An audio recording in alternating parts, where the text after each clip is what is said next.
What's going on, guys? It's Kyle Carroll with MyMMAnews.com and Carroll's Corner MMA podcast. Right now, I'm joined by the double champ for Cage Wars, the heavyweight and the super heavyweight, Jeremy Woolfolk. Jeremy, thanks for joining me. Hey, thanks for having me on. Always a pleasure to chat with you. You're definitely an interesting guy to talk to. Great guy and a fantastic fighter. Tell us a little bit about this fight you got coming up against Chris Miles. Oh, yeah, it's a fight we're really looking forward to. Me and Chris talked about doing this before Cage Wars 42, and I'm really pumped it's going to happen because it's going to be a really good test. It's a good matchup for both of us. I agree 100%. You both come from wrestling backgrounds, very similar body style, and just from watching his fights, your fights, the victories come in similar fashion. Where do you believe that he presents challenges for you, though? I think the biggest thing is after watching his fights and everything he does, it's him on the feet is what's going to be the biggest problem because he's got a big left hook. So I think that's going to be one of his biggest weapons to use in the fight. Now, reach is very similar. You're coming off a fantastic knockout as well. Your opponent was out cold after a handful of shots by your hands. Is that something you've been working on? We really haven't gotten to see a whole lot of striking from you. And then this fight, there really was no blast doubles to ground and pound and beating the hell out of your opponent. It was lights out standing up. Yeah, no, my boxing coach has been putting in a lot of work with me. We've been working heavy with a few different places on boxing and kickboxing. So the hands are finally coming along, and that's what my coaches always preach because it's like the wrestling's there, the jiu-jitsu's coming along, and it's like hands were the only area that were really weak. So that's what we've been putting a lot of focus on. Okay, and now is this a fight you could just kind of say is a fight you've been looking for, a great test for yourself before you go to the next level, to the professional level? Is this possibly your last fight as an amateur? This will be one of the last. There's one more thing I want to do as an amateur before we turn pro. But yeah, well, once it's all official, I'll start talking about that. But okay, now I'm intrigued. I'm very intrigued now to what it might be. I promise you'll be one of the first to know. Awesome. We're just waiting for some official announcements to be made, and then we'll start talking about it. Awesome. Are you happy with the because you're coming you just step in there with anyone at any time. Are you happy with how you've progressed, and are there any challenges outside of Chris that you want to step forth and take on and really test yourself before you go to professional? Well, it all makes sense here really soon why I'm not turning pro just yet. Okay. But Chris is like a very good test. Like it's one of the last big steps I need before I turn, because it's like everything's coming along, and it's like I know my fights have been pretty short, but there's a lot of things we've been working on that people haven't gotten to see yet. But this fight, I think, just because of how like dangerous he is, it's a good chance to see where I'm at.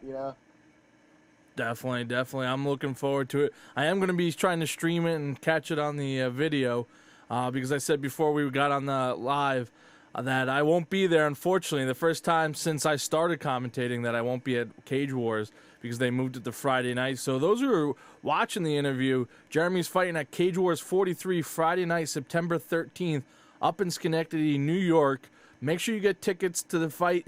Go there. You definitely want to see this fight. I think it's going to be a barn burner between two great heavyweights. Should be interesting. What can we expect from you inside there? Chris spoke to him last night. He expects a finish. What can we expect from you? I mean, like I always say, a finish would be nice. Always love getting out of there early without taking damage. But I'm fully planning on us to really it's going to be a chess match. I'm expecting it to go 3 rounds just because I know what he can do. I've seen a lot of what he can do, and we're fully expecting because everyone, everyone's game's always changing. So it's like we're out there really ready for anything. So we're working on a couple tricks for him that he hopefully won't see coming. But I mean, really, I'm expecting it to go the distance. So we're training hard, expecting a grimy fight. So we'll see how it plays out. Nice. One of those tricks I'll have to ask you off camera so I don't give your strategy away, but I believe I might have an understanding what one of those tricks might be. You're the double champ for Cage Wars. You have the heavyweight and the super heavyweight title. Now this is also for the USMTA title because he has that heavyweight. It's going to be merging the Oh, two and he has it at unifying. super heavyweight. What's that? He has it at super heavy. Oh, super So it's heavyweight. only My apologies. Okay, They so wanted to do it. They wanted to unify the titles, but I wanted to go back down to heavyweight because it's like I've been fighting at super heavy a lot, you know, and it's one of those like I haven't been down to 265 since January, so it's one of those like I don't want people to think I'm sitting on titles, you know. So yeah. we're gonna go back down, do it at heavyweight, show I can still fight down there, and you know. Well, now, like, is this a test, like, mentally for you have to cut the weight, you have to get down there? Is this a mental test for you as well? Well, I mean, the weight cut, because it's like, of my 6 fights, 4 of them were at heavyweight, you know, and it's like, I made it in January pretty easy, you know. I'm not. Okay. I mean, the weight's coming beautifully. I'm only sitting at like 277 right now, so it's all like. Right, so you're sitting pretty. Honestly, this is probably going to be the cleanest cut I've ever done because I've done it a few times. I know what to expect. You know, I know what my body's going to do. So we're fully planning on going back down like pretty clean. So it'll be a good cut, and then I'll be good on fight night. So awesome. We're ready for that part. I'm expecting to hear you get your pretzel right before the fight. For those who don't know, Jeremy has to have a pretzel a couple hours before the fight, and I think that's one of the funniest things, and it's awesome. Do you feel pressure though, being the double champ? You're the one with the titles. You have an undefeated record. I believe he does as well, but he's traveling. You know, he doesn't have any home crowd there. Do you feel like there's any pressure? In all fairness, I don't either. So. No. Okay, well, you do live a lot closer than he does. That's for sure. I know, right? Yeah, I feel bad for him having to come up this far. You know, I wish we could have met like a middle ground somewhere, but just to make it a little easier on him, you know. Well, it should be a good one, though. Like, you guys are fighting in a regulation UFC style cage. It's bigger than most cages you'll probably fight in at any amateur level. Does that have you fought? I know elsewhere. Does that larger cage make it advantage, disadvantage?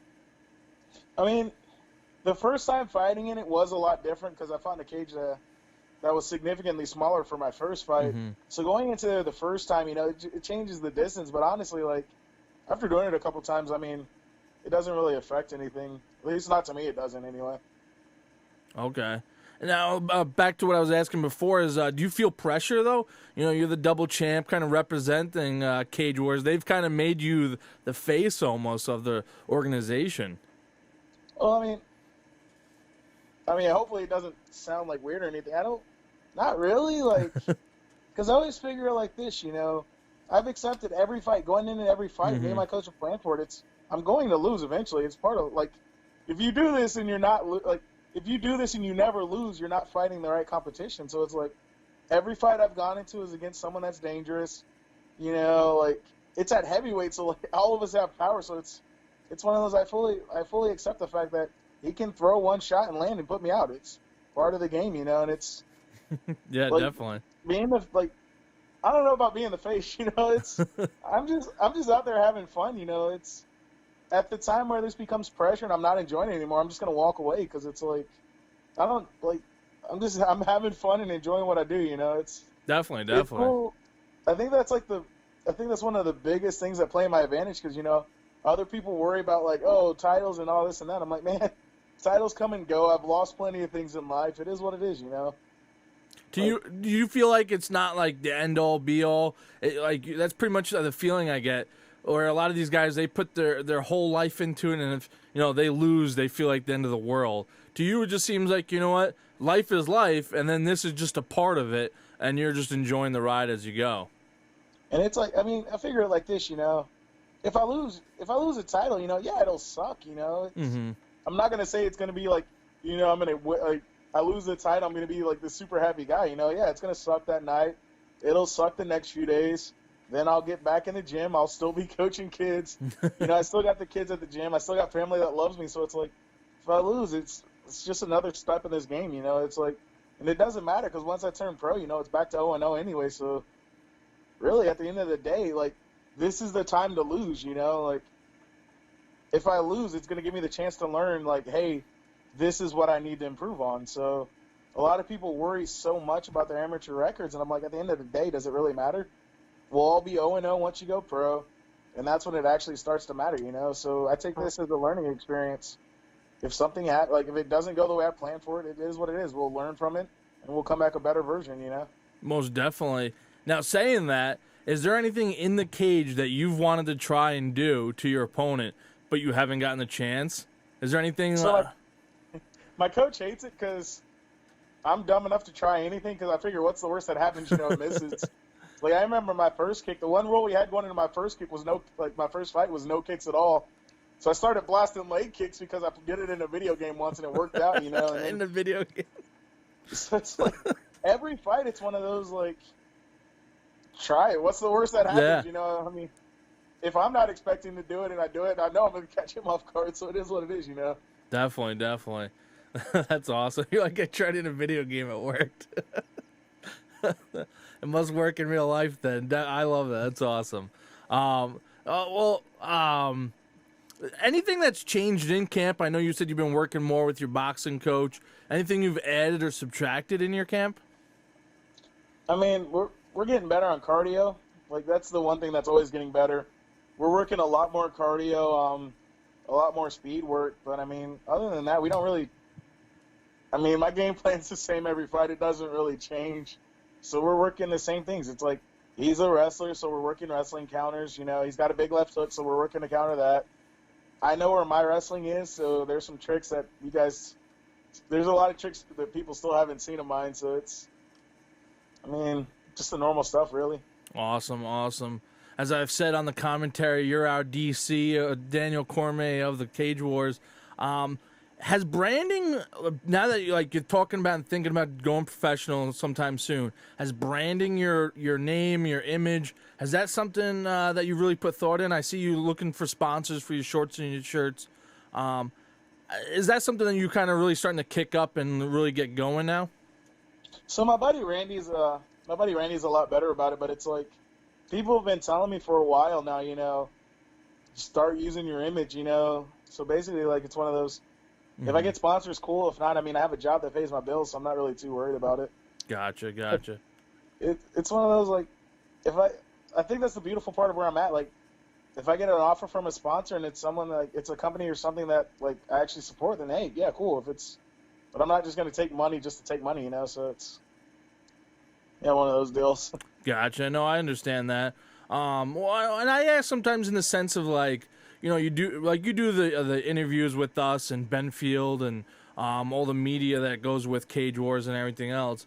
But I ask sometimes because you see that Oakland A's just signed that kid, the fan who showed up through 96 a few times, and he gets a contract.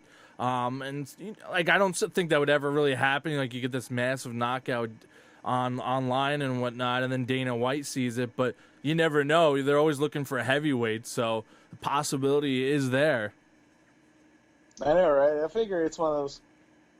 What I'm doing works for me, Like some people play the media game better than I do. Some people are better getting sponsors, this and that. I'm like, I'm just out here having fun, man. It's like what comes of it comes of it. What doesn't. It is what it is. At the end of the day, It's like if I get that call one day that's like, hey, here's the UFC. I mean, that'd be awesome. But it's like, if it doesn't happen, I'm not going to be like overly crushed. It's just I'm just trying to go out there and have as much fun as I can while I can, Yeah, definitely. There you go. Enjoy it while you can. It only lasts for so long. If people want to reach you on social media, want to reach out and contact you about getting a logo or being a sponsor for you, how can they go about that? So the best way to do it's going to be on my Facebook. I mean, Jeremy Woolfolk. It's just add me on there, and I have an Instagram. And I finally learned it is also just Jeremy Woolfolk, no spaces.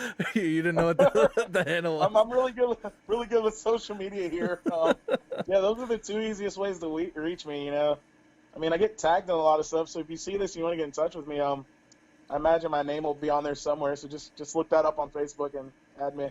Awesome, Jeremy. Well, I'm looking forward to seeing you get in there. Any predictions from you or? I never make predictions. This game's too wild to make predictions. I know he's predicting the finish, and that's cool. I'm not. I'm gonna go out there and do my best. That's all I can do at the end. Awesome. I love it. Like I said, I'm looking forward to it, and I believe you guys are going to be the main event, so it should be pretty exciting. One last thing before I let you go. I believe last time I spoke to you at the after party, you said you're a Chiefs fan, right? So I had to throw my Chiefs hat on. Yeah, the old school Chiefs hat. I had from the 80s. That's awesome. So I had to throw it on and represent, because I am as well a huge Chiefs fan. So, Jeremy, thank you for your time, and I wish you the best of luck at Cage Wars 43 on September 13th, which is also a Friday, so Friday the 13th. Right. So, best of luck, man, and I'm looking forward to seeing you get in there. Thanks, appreciate it. Have a good one. This is Carroll's Corner You too. MMA podcast, and we're out.